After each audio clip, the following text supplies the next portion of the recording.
মুকুতি আজি দেখো দিশহাৰা হৈ ৰয়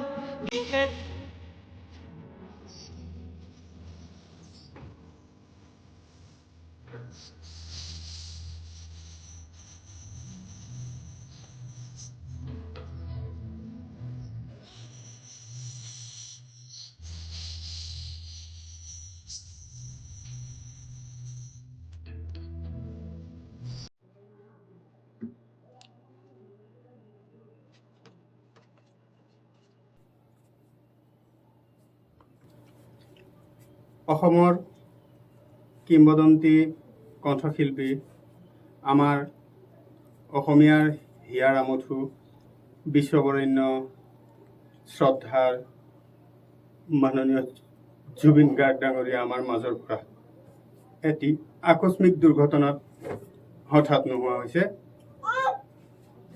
তাৰ বাবে আমি বহুত দুখিত। আমাৰ ভাষা নাই কেনেকৈ আমি বুজাম আপোনালোকক কষ্ট আমি কিমান পাইছোঁ। যিহেতু অকালতে এটি হীৰা টুকুৰা অসমৰ পৰা নোহোৱা হৈ গ'ল, সেই হেতুকে আমি আমাৰ এই মিউজিক ষ্টুডিঅ'ৰ পৰা আমি তেখেতলৈ একাজলি শ্ৰদ্ধাঞ্জলি জনাই তেখেতৰ আত্মাৰ সদ্গতিৰ হকে 10 ছেকেণ্ড সময় আমি মৌন প্ৰাৰ্থনা কৰোঁ। আৰু আজি তেখেতৰ কাৰণে এটি শোকবিহ্বল বাৰ্তা অসমবাসীলৈ প্ৰেৰণ কৰিছোঁ। তেখেতৰ মৃত্যুত আমি শোকস্তব্ধ হৈছোঁ আৰু লগতে তেখেতৰ পৰিয়ালবৰ্গক আমি সমবেদনা জ্ঞাপন কৰাৰ যদিও আমাৰ সিমানখিনি যোগ্যতা নাই, তথাপিও আমি তেখেতৰ পৰিয়াললৈ সমবেদনা জ্ঞাপন কৰিছোঁ। এই অপূৰণীয় ক্ষতি অসমৰ বাবে বহুত ডাঙৰ ক্ষতি।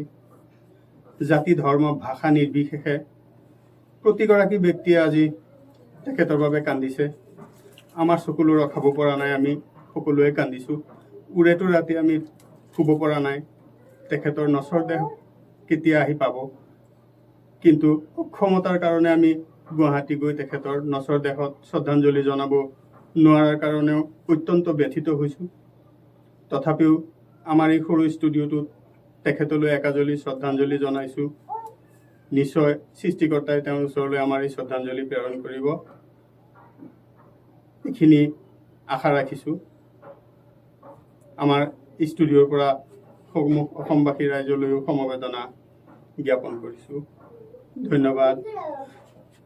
জয় জুবিন দা, জয় জুবিন দা, জয় জুবিন দা, জয় জুবিন দা।